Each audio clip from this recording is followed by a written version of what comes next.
You fool! Warren is dead.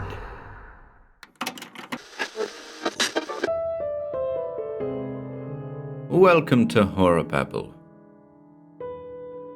We're back today with the tale of a horror from the bowels of the earth in Frank Belknap Long's The Malignant Invader, first published in the January 1932 edition of Weird Tales.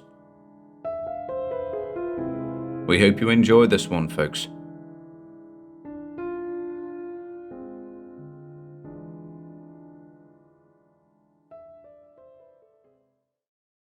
The Malignant Invader by Frank Belknap Long. A story of a horror from the depths. 1. Professor Williamson sat on an overturned dory and watched the tide recede with sullen resentment. He was alone on the beach. The bathers had dispersed, and the tide was ebbing very rapidly indeed. Gloomily, he ran his gaze over the long stretch of exposed flats, noting here and there the presence of small jelly-like substances of greyish hue which clung tenaciously to the mud and resisted the suction of retreating waves. He speculated for an instant as to what they could be. They didn't precisely resemble jellyfish, and they were certainly not mollusks. Seaweeds, probably. Well, it didn't matter. What concerned him primarily for the moment, what irked and embittered him beyond all telling, was the reception which 40 uninformed and hideously bigoted zoologists had accorded his The Subterranean World, a note on its strange inhabitants. He had delivered his address before the Ocean City Association for the Advancement of Science, and so carefully had he prepared and verified all of his notes that he had confidently anticipated endorsement for even the most audacious of his views. But his oration had been greeted with shouts of derision, and he had been driven from the hall by a torrent of impatient abuse. The sun and the sharp sea air had a trifle restored his frayed nerves, but his thoughts were all despondent. He held in his hand a typewritten copy of the address which had cost him his reputation. He had been rereading it aloud and carefully reweighing, by the light of all his experience, every startling assertion on every page save the last. That page contained a summary of his views, and so overpowering had become his emotion on approaching it that he had been obliged to raise his eyes and stare for a moment at the receding tide. And it was during that moment of bitter despair that he had noticed the clusters of greyish ooze on the rapidly widening flats.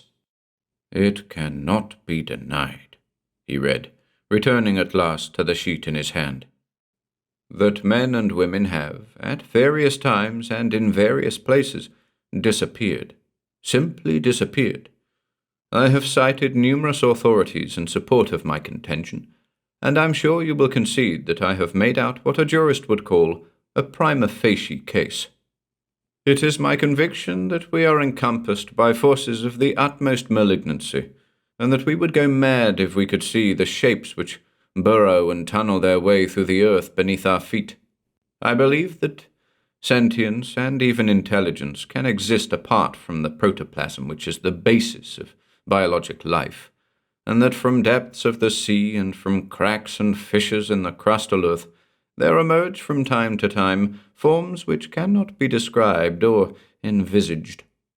They are survivals, I believe, of earlier cycles of animate evolution than that with which we are familiar, combinations of matter and force, of matter and energy, that attained to intelligence when the earth was still a molten furnace, and before the first of living cells were evolved from the intertidal scum of warm oceans. I contend that before protoplasmic life appeared on this planet, a more hardy intelligence-containing vehicle existed, that billions of years ago it walked or crawled through the appalling heat of the primordial and incandescent globe. Then, as the earth cooled, it found conditions on its barren surface no longer bearable, and went tunneling in the depths. It still exists in the depths, and from time to time, in remote and sparsely settled sections of the globe, it creeps to the surface momentarily and surveys the world which it has lost. At such times, if any man happens by, he will be seized and carried downward into the abyss. The existence of malevolent entities lurking beneath the surface of the earth is the chief reason why devils, goblins, demons, and demigods are accorded such conspicuous emphasis in primitive mythologies. I believe that such primordial entities have appeared frequently to men, and that they are the cause of the mysterious disappearances of which I have spoken. I have culled sufficient data from the evidence of the witnesses to such disappearances to convince even the most resolute of skeptics that such a creature as I have postulated is in sober reality a denizen of our planet, and that it is a constant menace to all who walk the earth. From the depths it rises, seizes its prey, and descends. In shape it is apparently somewhat analogous to man, having a head, 4 limbs, and an elongated body, but in substance it is made not of living matter, but of a fetid and muculent substance unknown on the earth, a substance that resists fire, is impervious to cold, and is revolting beyond description. It is said by those who have seen this horror that it drools fetor and is luminous in the dark. Professor Williamson sighed deeply and returned the paper to his briefcase. It is the boast of modern biology that it seeks earnestly to solve the problem of life's origin, and that it is receptive to all evidence that has passed the test of inductive scrutiny. But when I spend years in interviewing reliable people, when I relate merely what cool, sane observers have seen and heard, I am called a lunatic and an impostor.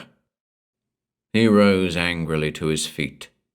I should have laid my observations before the Society for Psychical Research, he muttered. Sunset was purpling in the west as he turned to depart. Gulls were running agilely across the shiny strand, and great clams deeply embedded spouted jets of steamy vapor. Taking out a handkerchief, he wiped the mist from his glasses and set off in the direction of the boardwalk. But he had not advanced more than a dozen paces when something seized him about the leg. Clinton Willard Jones gripped the rail of the boardwalk till his knuckles showed blue. His lean, spectacled features were convulsed with horror, and his shoulders were jerking in a most erratic way. He had lingered on the boardwalk for the mere privilege of watching Professor Williamson. Having glimpsed the bowed, despondent figure sitting athwart the dory, he had stopped an instant to stare, and then, as recognition dawned, had loitered to observe and marvel. He knew Professor Williamson by sight, and he was fascinated by so rare an opportunity to study great genius in its unguarded moments. The Boswell impulse being for the moment paramount in him, he wondered precisely how such a man of the caliber of Einstein and Eddington, would behave when he thought himself alone and unobserved. Young Jones was standing within 25 feet of the extraordinary man, and as the boardwalk was completely deserted, he was privileged to study attentively every gesture that the professor made and to store up his impressions for systematic analyzation. He watched Williamson's expression change from resentment to pride as his gaze shifted from the sea to the paper in his hand, and then back again to bitterness as he shoved his lecture into his briefcase and got angrily to his feet. Yet despite the fervor of his hero worship, young Jones was not insensible to certain disturbing occurrences which were taking place at the same time on the flats.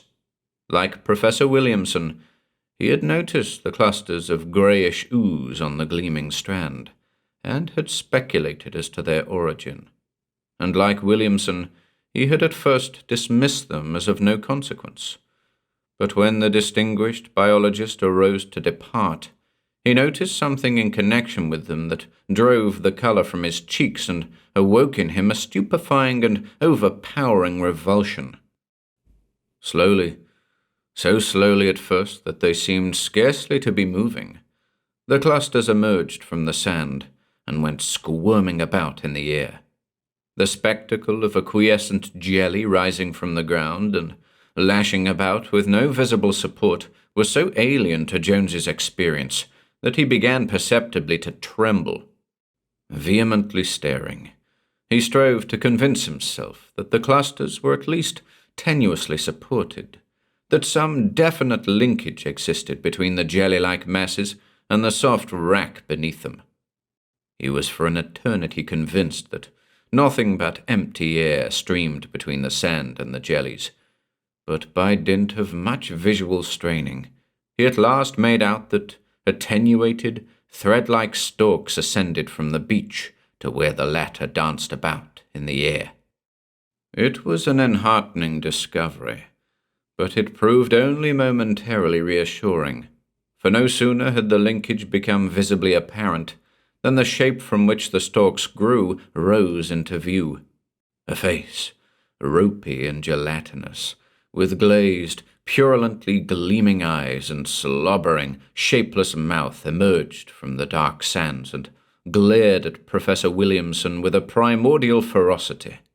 But the professor was bowed above his lecture and never so much as suspected that anything was amiss. Jones clung to the rail and attempted frantically to shout a warning, but his mouth refused to open. It was filled with his tongue, for one thing, his tongue which had swelled to such inordinate proportions that it kept getting between his teeth, and the breath had somehow all vanished from his lungs.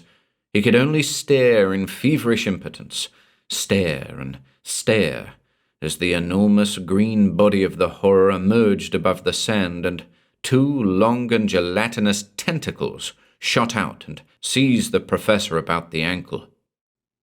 The professor's fright was ghastly to witness. He screamed and shrieked and threw up his hands and strove frantically to escape from the creature's embrace, but relentlessly the thin, terrible arms closed about him, squeezing the breath from his body and binding his arms so closely to his sides that he was rendered powerless. Grey jelly masses on tentacles danced all about the horror's body, and high above its head other jelly masses squirmed and quivered and shook as the stalk supporting them responded to the creature's exertions. Its head, in profile, was revoltingly cephalopodon. A parrot-like beak curved above its cavernous mouth, and the base of its neck was perforated by a series of gill-shaped slits which exuded a dark and oozing fetor. But what filled the wildly terrified youth on the boardwalk with the most paralyzing revulsion was the thing's body. It was bloated and serrated and vaguely reptilian in contour, with a protruding navel and leprous razor-shaped shoulders, and it glistened shockingly in the twilight. The thing had emerged merely to its waist, but its tentacular agility was fearsome and appalling. Relentlessly, hideously, the screaming professor was jerked across the sands toward its scaly bulk. Jones shut his eyes. A nasty horror was fussing and churning at the back of his skull, and his heart was flopping about in the most alarming manner. For several seconds he remained thus sightlessly immobile. Then, with a tremendous effort, he directed his gaze once more toward the horror on the beach. But the professor had disappeared. Only the beaked and hooded head of the monster was visible, and that too was rapidly sinking from sight. All about it the mud bubbled aggressively, whilst greenish vapour swirled and eddied above its squirming antennal jellies.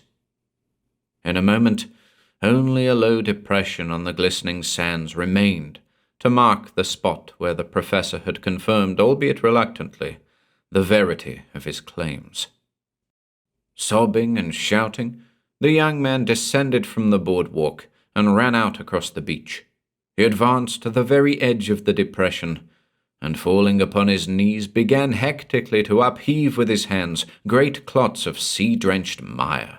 His eyes were aglow with despair, and his chest heaved tumultuously. But though he cleared a great circular pit for yards about him and descended into it up to his waist, he encountered no vestige of the horror. Desisting at last, he clambered from the pit, brushed the sand from his clothes, and made his way sorrowfully toward the professor's discarded briefcase. Its flap, in falling, had come open, and the subterranean world, a note on its strange inhabitants, was scattered promiscuously upon the beach. Reverently, Jones collected the precious sheets and returned them to the portfolio. Then, wiping a tear from the corner of his eye, he walked with averted head back to the boardwalk. Sorrow and remorse racked him, a consuming pity for a great talent prematurely effaced, and remorse for his own cowardice in succumbing to hysteria at a moment when a single shout would have averted the tragedy.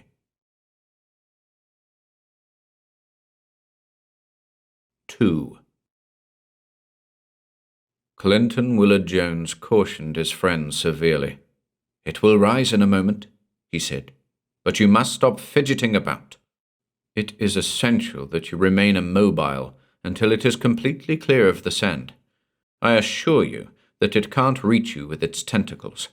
Professor Williamson was sitting much closer. You see that boulder over there? That's where he was sitting. The thing will have to emerge completely from the sand to capture you." Jones's friend groaned audibly.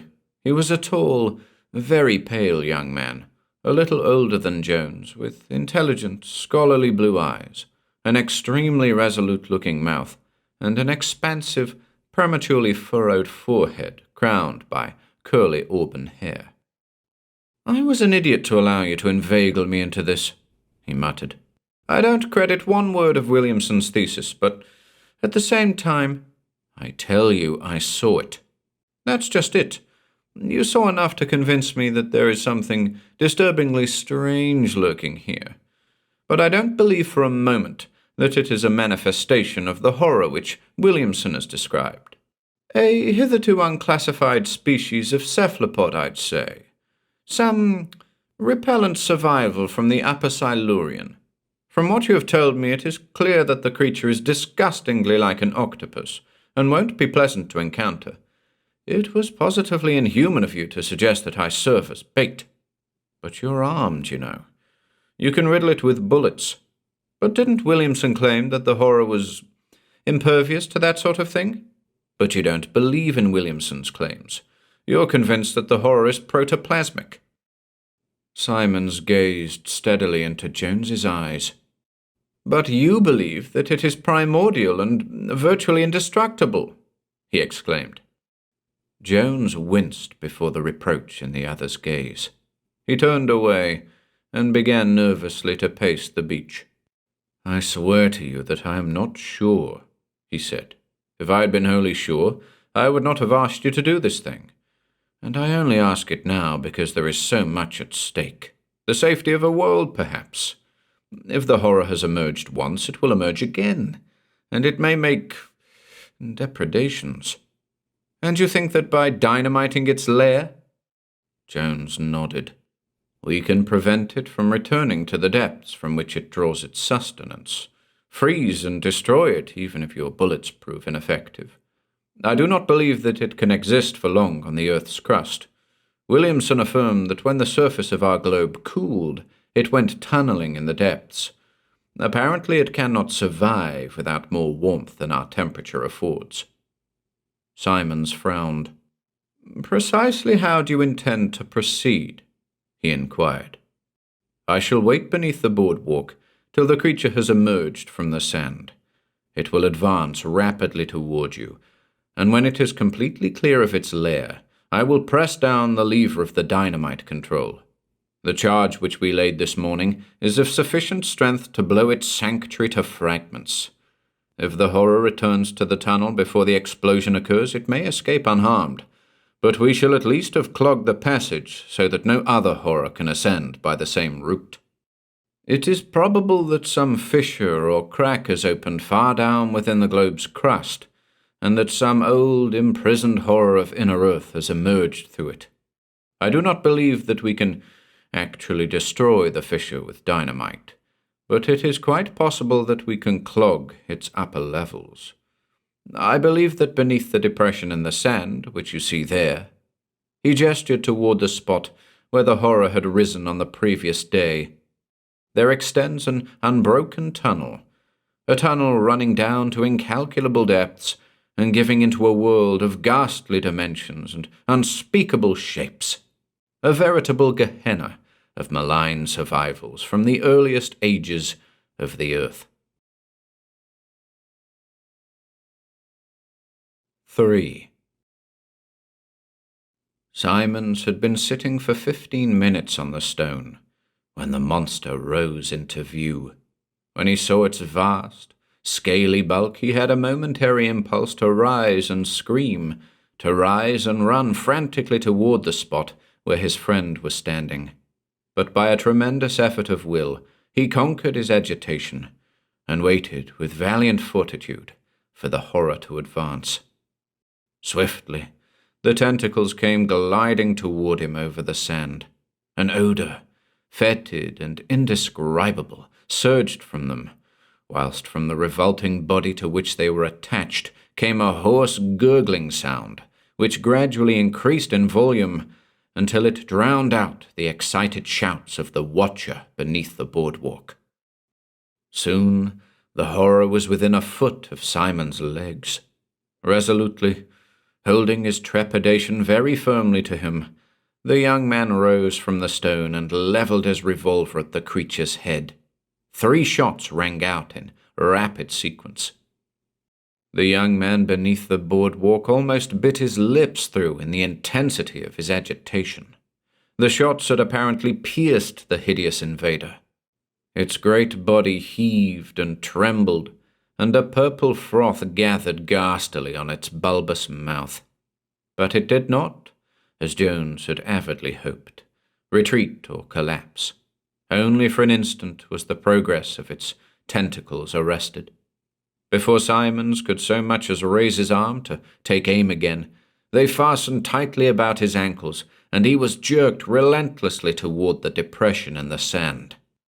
The silence on the beach gave way to shrieks as the stricken youth dropped his revolver and clutched desperately at whatever might serve to impede the progress of the arms that were dragging him to annihilation. His hands fastened for an instant frantically about the base of a clump of beach grasses, but so terrifically potent was the force which animated the jelly-like tentacles that the weeds were torn from the sand, roots and all, and he was jerked forward with a hideous velocity. Beneath the boardwalk, Jones bent and laid his hand on the handle of the dynamite control. For an instant, he feared that he would lack the strength to shove the lever downward. A veritable cyclone of trepidation had him in its grip. Ribbons of sweat were running down his face, and his limbs were shaking in a most sickening fashion. He knew he hadn't an instant to lose, but somehow he couldn't press down the lever. Then, all at once, he looked up wildly for an instant, and saw his stricken friend limp and helpless in the monster's grasp.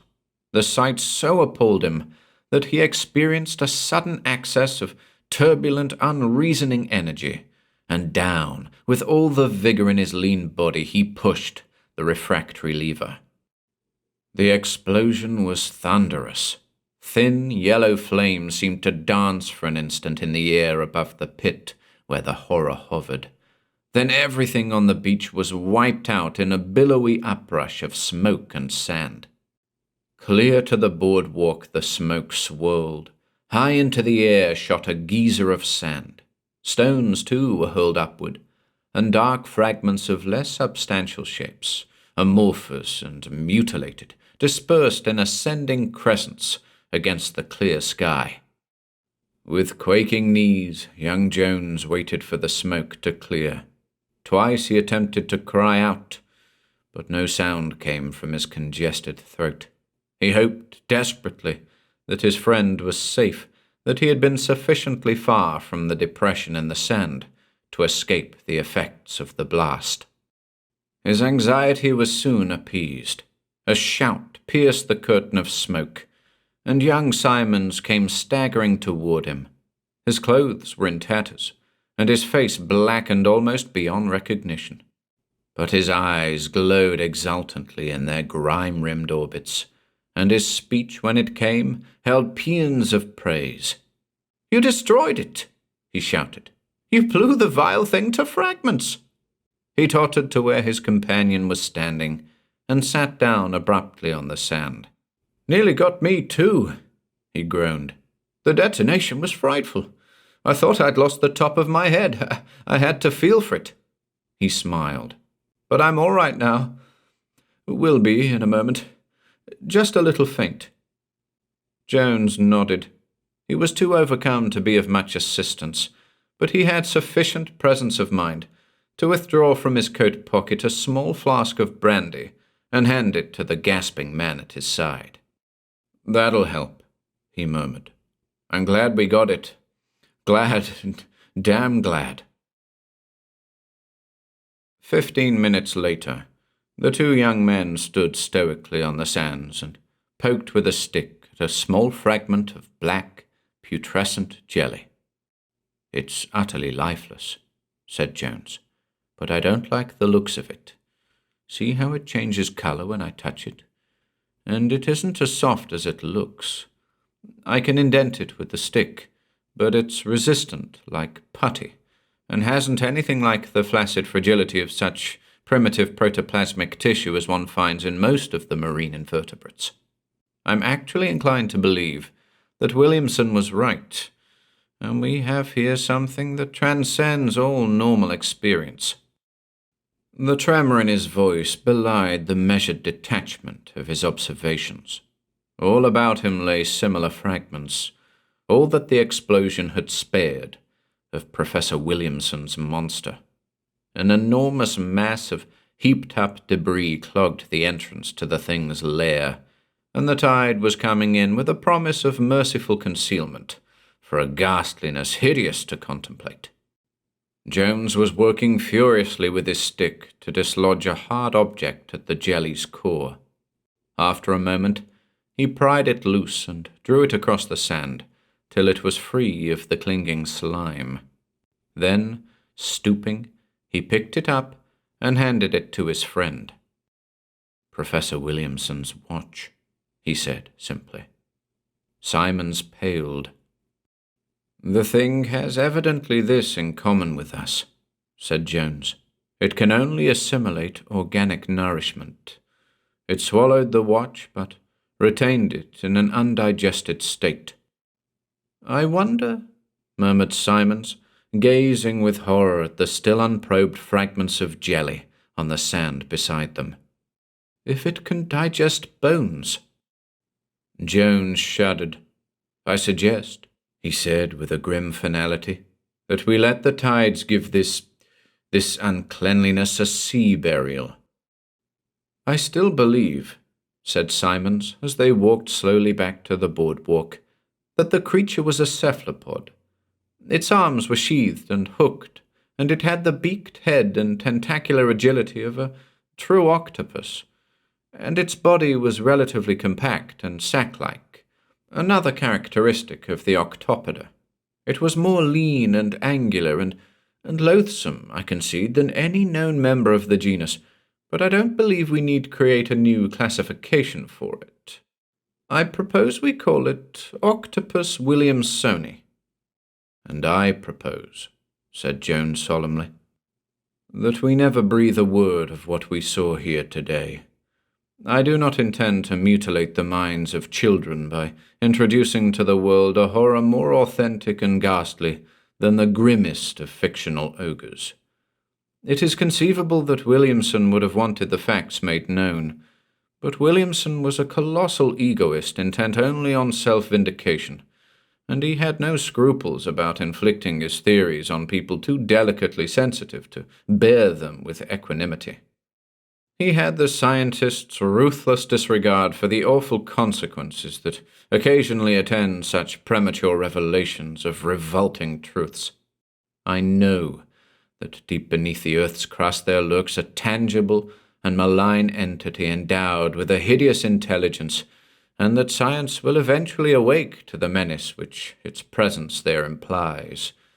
But I refuse to shoulder the responsibility of revealing what I know to a world that is at least comparatively sane. "Rubbish," retorted Simons.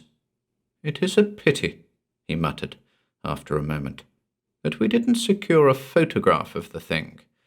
No one will believe that it is even a new octopus without a photo."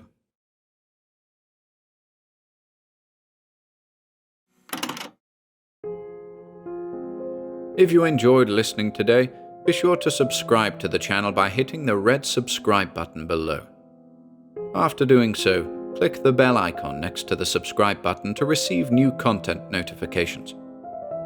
If you'd like to support our work and receive exclusive perks, consider becoming a channel member by clicking the join button below. To support us in other ways, see the video description for links to our Bandcamp and Patreon pages, our merch store over at Teespring, and further information relating to our releases on Audible, iTunes, and Spotify. And until next time,